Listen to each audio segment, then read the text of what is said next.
because I think it probably wasn't well thought out, but he tried to do it 8 years ago, so absolutely I will look at it and I'll read the op-ed as well. And thank you for bringing it to my attention.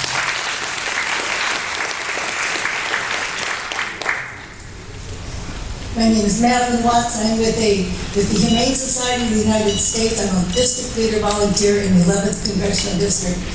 And I want to thank you for all your hard work in the past and your support for voiceless animals. I am so thrilled to see so many people here to care about human needs. I'm here as a voice for the voiceless animals across our country, millions and millions.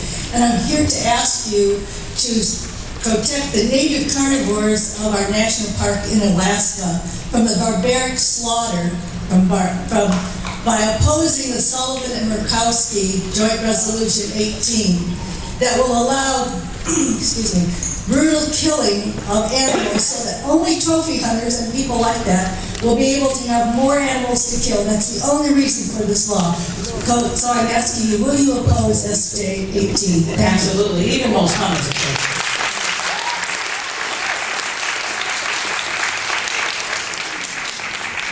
Hello, my name is Carl Wilhoit. I'm from South Euclid, and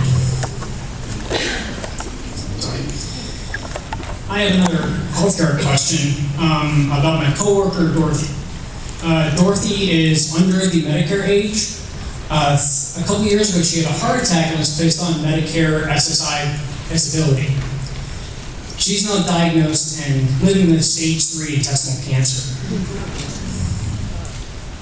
She's in this position now where I want to point out she's working a full-time job with stage 3 cancer after suffering a heart attack and disability.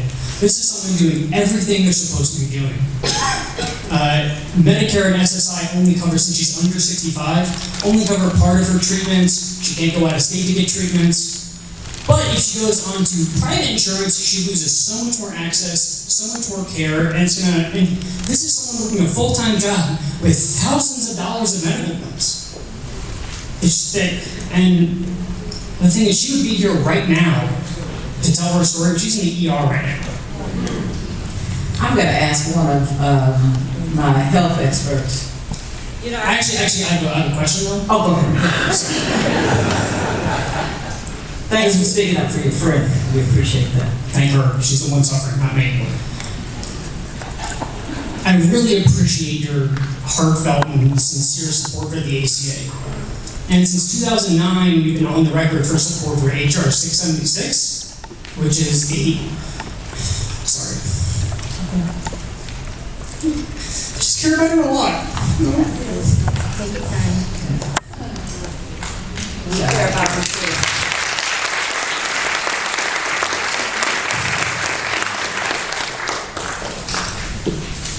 Thank you. She's a wonderful person who doesn't deserve this. She doesn't deserve thousands of dollars worth of medical bills. Will you go on the record reaffirming your support for HR 676, Medicare for all, single-payer healthcare?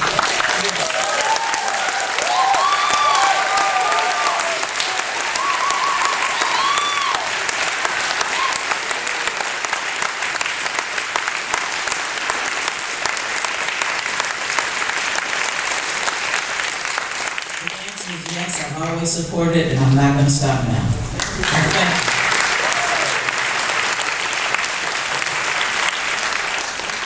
Hello, I'm Chimera Manuku. I'm from Cleveland.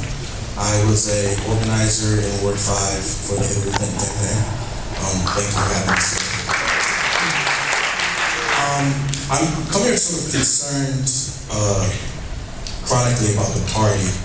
When I was working as an organizer, we really didn't have a message to combat Donald Trump and make America great again. So I'm wondering, and I know they're doing the vote this weekend concerning the direction of our party, but I'm just wondering if we're going to repeat the same mistakes and not really try to talk to people, but talk at them, because I found that that's what I was sort of directed to do. Who did you work for? I worked for the Ohio Democratic Party. Okay. And the coordinated campaign. And talking at people and not really understanding their day-to-day lives and their perspectives. And also, I was kind of frustrated with how we go about mobilizing and activating people.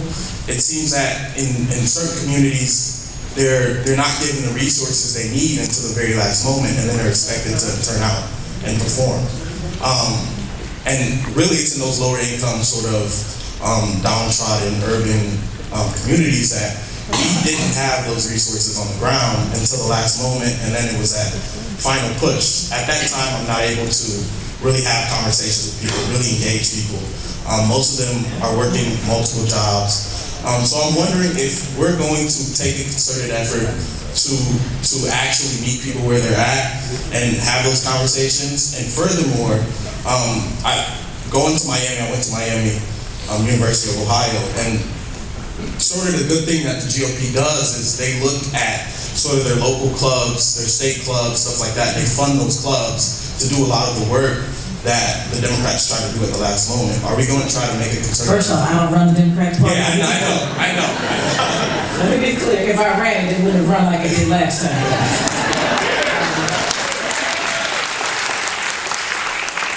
I went to Brooklyn and told them the mistakes they were making. Yeah. I told the state party the mistakes they were making. The person who was the state coordinator, I told them the mistakes they were making. How do you, in a state like Ohio, lose Dayton, lose Lorraine? How do we do that?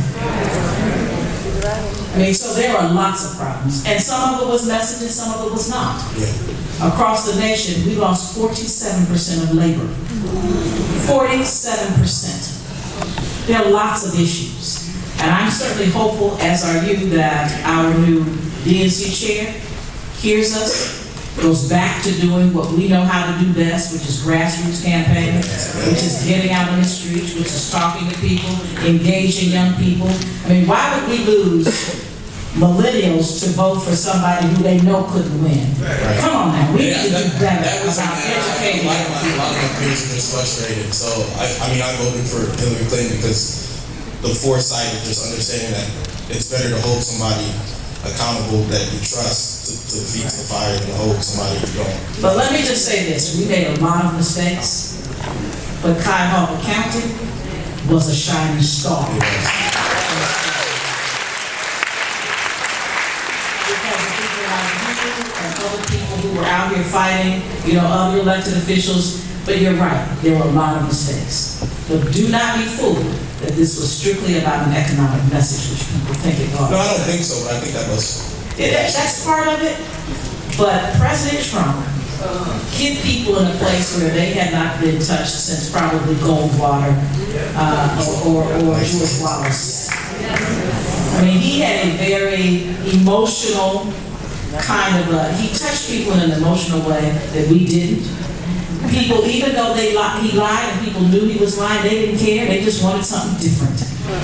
So there are lots of issues, but I think you're right. We need to start campaigning now for 2018.